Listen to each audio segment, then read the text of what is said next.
Today we will be ranking every single leader in Dune Imperium Uprising. I wanted to wait a little bit to make this video. I wanted to make sure I had a lot of experience with all the leaders, and I wanted to reach out to the Dune Imperium community to get their thoughts on everybody. So in addition to just my tier list, at the end of the video I'll also be posting a community tier list as well. So let's just hop right in. So our first leader, all the way in D tier, is unfortunately going to be Lady Amber Matuli. Her base ability is called Desert Scouts, and on reveal you can retreat one of your troops, and her signet ring is called Fill Coffers. When you play it, you get 1 Solari, and if you have a faction alliance, you get 1 Spice. And she's the lowest ranked leader in my tier list just because she doesn't really do anything that great. Sure, the resource generation from the ring can be nice. It can get you like 3 to 4 Solari throughout the game if you're playing your signet ring every time you see it.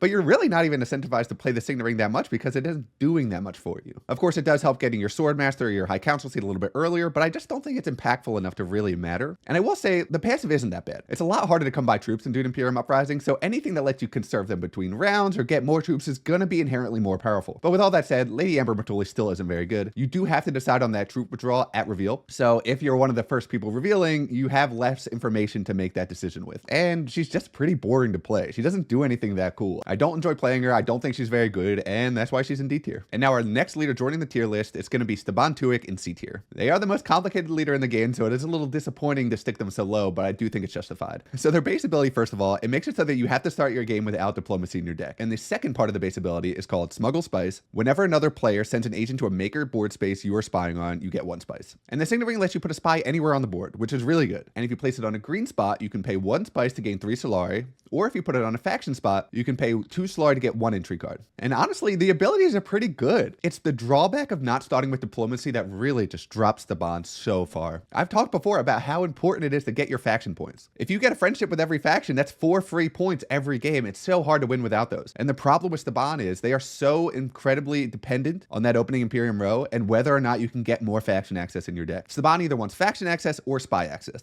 Spy access also works because you can put a spy on a faction spot and it becomes faction access in a way. But if you're playing with other competent players at the table, they know how badly you need that faction access or that spy access, so they're going to potentially reveal early and take those cards away from you. And if you're playing Staban without those cards, it feels so incredibly bad. You're pretty much locked off from hitting the faction spots the whole game. So it just becomes impossible to win and you're just locked out the rest of the game. It feels so bad.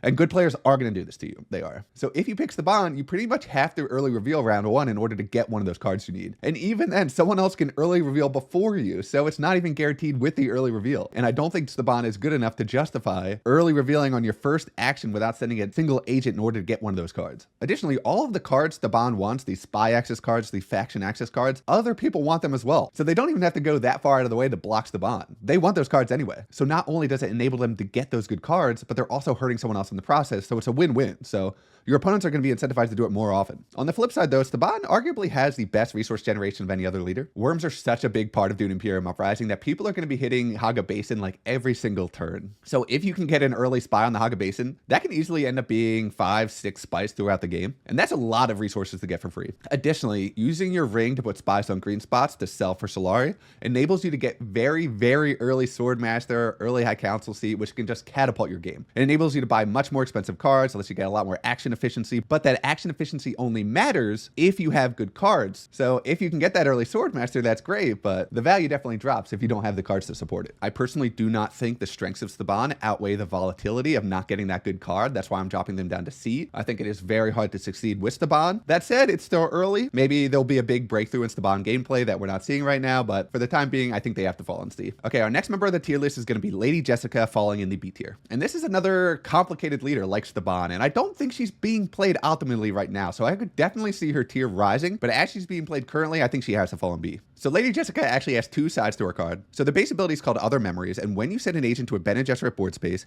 you may return all of your memories to your supply, drawing a card for each one. Then you flip this leader over. Not sure what memories are? Well, the signet ring is what enables you to put down memories, and it's called Spice Agony. You pay 1 spice to get 1 entry card, and you can move a troop from your supply to the Bene Gesserit area of the board. This is now considered a memory. memory. So you use your Signet Ring, you pay Spice, you put these memories on the Bene Gesserit spot, and then when you finally go to the Bene Gesserit spot, you can take back all those memories and draw a card for each one. So once you finally flip over Jessica, she becomes the Reverend Mother Jessica. And the base ability is called Reverend Mother. Once during each turn, when you send an agent to a Bene Gesserit or a Fremen board space, you may spend 1 water to repeat the effects printed on that board space. So if you get Fremkit, you can draw 2 cards by spending a water. If you go Secrets, you can draw 2 Intrigue cards by spending a water. It just lets you double those spots. And then the Signet Ring becomes Water of Life, spend 1 spice to get 1 water. So a strength of Jessica is that she can be very flexible with her resources. In the beginning, she can turn her spice into Intrigue cards and delayed card draw, which can enable her to get more expensive cards, like some powerful 8-cost cards, kind of turning Jessica into a deck building leader almost. And once you flip her over, you can turn that spice into water as well, and you have additional uses of that water by being able to double these Bene Gesserit and Fremen spots. So it's kind of interesting. She has a couple of different strategies she can go for. She can go for a heavy deck building strategy, getting those memories, getting a big card draw so she can buy an expensive 7 or 8 cost card. And then once she's flipped over, she can use that additional water to get more card draw to buy more expensive cards or spice and flows in the late game. Or she can also get a double trash off by going Desert Tactics and paying an extra water to get 2 card trashes off, which is really strong. And of course, with that Signet Ring ability, you are able to generate more water, which if you want to go for a combat strategy, that's also very valuable. You can use that extra water to go research station. You can use that extra water to get worms into the combat. It turns Lady Jessica's water into not only a very powerful combat resource, but also a very powerful Spice Must Flow generating resource by being able to go to Secrets, Espionage, Desert Tactics, Fremkit, and double those spots. But with all of those strengths said, the unfortunate reality is Lady Jessica is a very resource intensive leader. So if you're not able to get that big chunk of spice in the early game, if you're not able to generate consistent water, you're not going to be able to use these abilities to their fullest because her abilities are all about converting things into something else. So if you don't have the spice to convert, if you don't have the water to convert, she pretty much becomes a blank leader for you. And her game can easily fall apart if she doesn't get those resources. So while I think Lady Jessica is good and she has a ton of potential in her current state, the way she's been playing, the way I've been playing her, the way I've seen other people playing her, I think she's only B right now. And the other leader joining Lady Jessica in the B tier is going to be Princess Irulan. And I'm going to admit it, I think I am lower on Princess Irulan than pretty much everyone else in the community. Her base ability is called Imperial Birthright. When you reach 2 Emperor influence, you get an entry card. And then the real power comes from her Signet Ring, which is called Chronicler's Insight. It's really hard to say. You may choose acquire a card that costs 1 persuasion to your hand or trash a card from your hand. If it has a cost of 1 persuasion or more, you get 2 spice. First of all, the passive ability is weak. The Emperor spots are the least powerful spots in this game, so you tend to get that friendship later in the game. So you're usually not getting that entry card for a while. And I get everyone's love of being able to trash to build up a stronger deck, but trashing from hand feels so much worse than normal trashing. There's an immediate cost to that trash. If you're trashing something with persuasion, it's hurting your deck building ability. You're not going to be as proficient as getting these early strong cards. And the earlier you get these strong cards, the more you're able to cycle through your deck and see them over and over again. So Princess Irulan is considered to be this deck building leader, but it's harder for her to get these really strong cards and deck build at the same time. Now, don't get me wrong, if there's a 1 persuasion cost card in the row, she can use her Signet Ring, pick it up, get 1 persuasion back, and that can enable you to get a bigger buy. But if you're doing that, you're cluttering up your deck more. So you've effectively increased the size of your deck by 2 cards instead of 1. So now you have to use her ring again to trash again to get back to net neutral. And as a deck building oriented leader, she feels so dependent on getting these really strong early cards. And if you can't do that, what's the point of all of this trashing? You want to be trashing so you can see these strong cards over and over again, but if you can't get any for whatever reason, maybe the row's dead, maybe you can't hit the persuasion you need to get one of those strong cards, now her ability feels kind of useless until you get a strong card to use. I think her game really depends on deck building, and if you can get a strong deck going, I think she can really high roll for you. But I think those situations are rarer and harder to pull off than people think. And another downside is, even if she's able to get a really strong deck going, Uprising tends to end around the first or second tier 3 combat. So you might not even have the time you need to get the value out of that deck you've built. With all that said, the resource generation is also pretty nice. You can trash cards from Persuasion with your hand, so you can get 2 spice. I always talk about how spice can be pretty hard to come by in Uprising, so anything that gets you 2 spice is going to be pretty good. Of course, it does come at the cost of persuasion or daggers or something like that. And if you have a spice and flow in your hand, trashing that to get 2 spice always feels good. Although if you think about it, it's only a net of 1 spice because if you reeled it, you would have gotten 1 spice anyway. So the 2 spice can definitely bail you out of some awkward situations in the mid and late game. And I think I've undersold the ability to get a 1-cost card. Acquiring some of the 1-cost cards to your hand can be very impactful. Acquiring a space-time folding to your hand can give you that highlighter access you need in the late game, or acquiring an unswerving loyalty can give you an extra troop that you need to win that combat. There are some flexible moments in this game for sure. It's just hard for me to consider her a deck building leader when her inherent abilities delay her deck building. if that makes sense. And sometimes you're incentivized to buy a lot of cards as Irulan, so you have more cards with persuasion to trash to get your spice. So I don't know. I'm not sold. I still think she's good. Don't get me wrong. I think she has the potential to high roll. I just don't think she's as good as everybody thinks she is. And that's why she's in B tier. Okay, and next we have Lady Margot Fenring being our first leader in the A tier. Her base ability is called Loyalty, and when you reach 2 influence with a Bene Gesserit, you get 2 spice. And her signet ring is also pretty simple. Whenever you play her signet ring, you get to put a spy on a blue city spot. And you might be thinking, those are some pretty simple abilities to justify an A tier ranking. But I do think spies are incredibly strong in this game, and especially spies on these city spots, because they do a couple of things for you. First of all, in the early game, it enables you to get extra card draws off.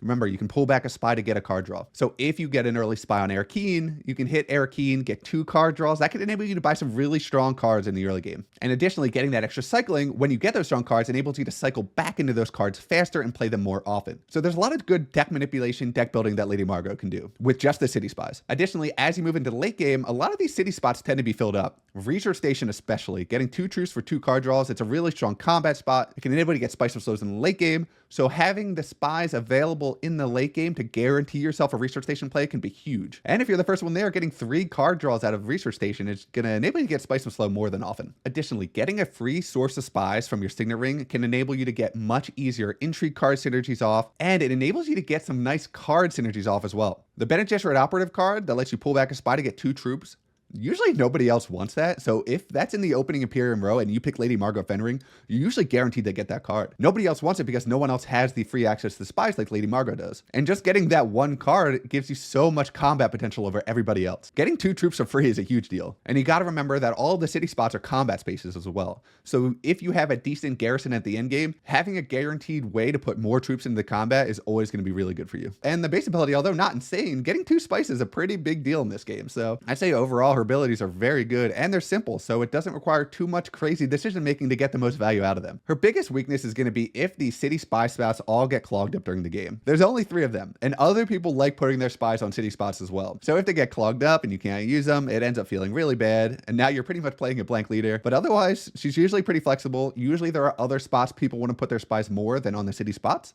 so it doesn't end up being a big deal. But if you're playing with a smart table, they will be more incentivized to block your city spies. But yeah, good overall leader. Our next leader joining the A tier is going to be none other than Muad'Dib. Muad'Dib's base ability is called Unpredictable Foe, and on reveal, if you have 1 or more sandworms in the conflict, you get an intrigue card. And the signet ring's pretty simple, same as it was in the last one. It's called Lead the Way, and you get 1 card draw whenever you play your signet ring. When I was first introduced to Muad'Dib, everyone was talking about them like they were the most crazy S tier leader ever. It was impossible to leave if you got them in 2nd position. But since those times, Muad'Dib has definitely fallen my ranking to A. And don't get me wrong, Muad'Dib has a lot of things going for them. The worm strategy in Uprising is incredibly strong. Being able to send worms into combats, getting double rewards even if you don't win, enables really strong resource generation that can fuel your engine, send in more worms if you get more water. It's just a tried and true method of winning games, and Muad'Dib's even better at it because they get a free intrigue card every time as well. And like I've said before, card draw is really good in Uprising because it enables more deck manipulation. It lets you get more persuasion for better cards. It allows you to cycle back into those strong cards. So the signet ring being a card draw is also pretty good. Getting a double card draw off of Arakeen or accept contracts can really help you move through your deck. But Muad'Dib's biggest weakness is how linear their playstyle is. Everyone at the table knows that you want to go to the fragment spots, you want to go to Siege the Board, get your worm hooks, and send worms in over and over again. So it's pretty easy for a good table to get in your way. People can block you at Fremen so you don't get your worms. People can block you at Siege Tabor so you don't get your hooks. And people can block you at Haga Basin so you can't get your worms. And these are all spots other people want to go to as well. So they don't have to sacrifice their game too much in order to stop you. So people are going to do it, especially if you're at a good table. And the downside is Muad'Dib's game plan kind of falls apart if they can't get those worms. I don't think the signet ring alone is enough to compensate for missing out on that base ability. Additionally, Muad'Dib's going to be more susceptible to combat RNG than other leaders. If there are a lot of walled combats where Muad'Dib can't send in their worms and the wall's still up, then their ability's doing nothing for them, and all of that time they spent getting those worm hooks is also not doing much. Additionally, they're very water intensive, so if they spend up their water and they're not getting combats that reward water for getting 2nd, 3rd, 1st place, then they can easily find themselves running out of water, and now the worm engine falls off as well. So there's a couple of things that have to go right for the Muad'Dib player, but if they are able to get that engine going, get those worms in over and over again, get those resources, they can have an incredibly strong game, and the table needs to recognize that. since they are somewhat easy to block, that's why I have to put them in A, but they are definitely a noob stomp leader. If people don't know how to counter Muad'Dib, you are going to have a blast. You are going to crush your friends. And yeah, that's why they're in A. And now we have our first S tier leader of the video, none other than Shaddam Corrino IV. Shaddam's base ability is called Sardaukar Commander, and at the beginning of the game, you set aside both Sardaukar contracts and only you can acquire them during the game. And if you're not familiar with what those contracts are, they require you to send an agent to the Sardaukar spot. One of them gives you double card draw, and the other one lets you pull back a different agent, effectively giving you an extra action that round. Their signet ring not only has the coolest name, but it's also the strongest signet ring in the game. It's called Emperor of the Known Universe. Units cannot be deployed to the conflict this turn, but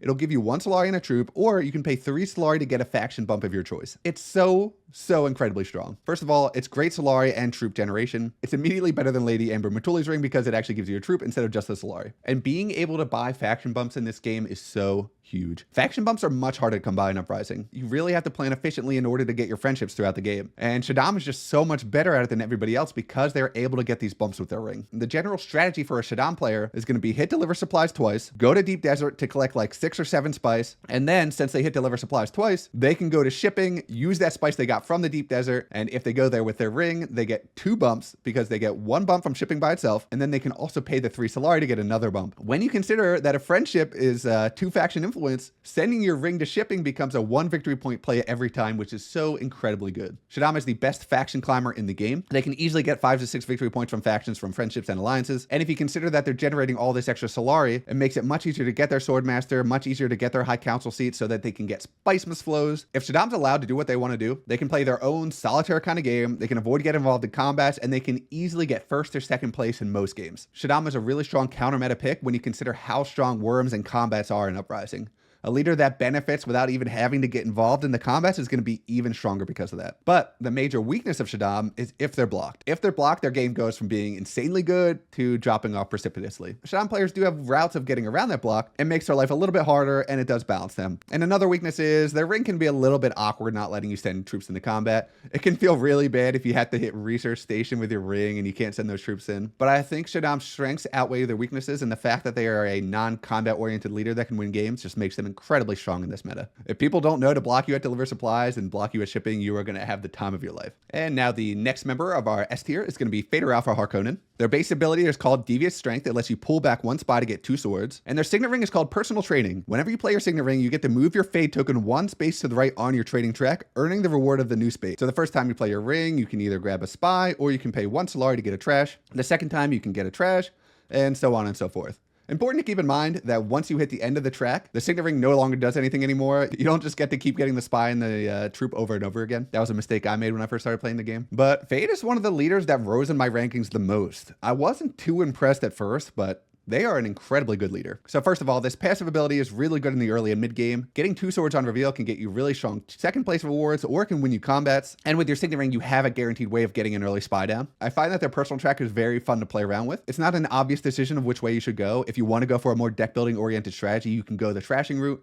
If you need those spies, if you need that spice, you can go on the bottom route. It's very fun and engaging, and it's very flexible to what you need in the moment. And the real benefit is the trashing doesn't have to be from your hand like Irulan. This trashing can be from cards in play, it can be cards in your discard, which is just so much better. They can play any strategy pretty well. With a deck building strategy, they can go for faction points, they can go for spice flows. With their spies, they can also go for combat-oriented strategies. They just do everything really well. In a hidden picks meta where you don't know what other leaders people are picking, Fader Alpha is a really solid choice because if 2 other combat-oriented leaders are picked, you can just pivot your game into a less confrontational strategy. I think Fader Alpha is incredibly strong, easily deserves F tier, but unfortunately they are not strong enough to take the top spot of S tier. That is going to be reserved for our next leader, Gurney Halleck.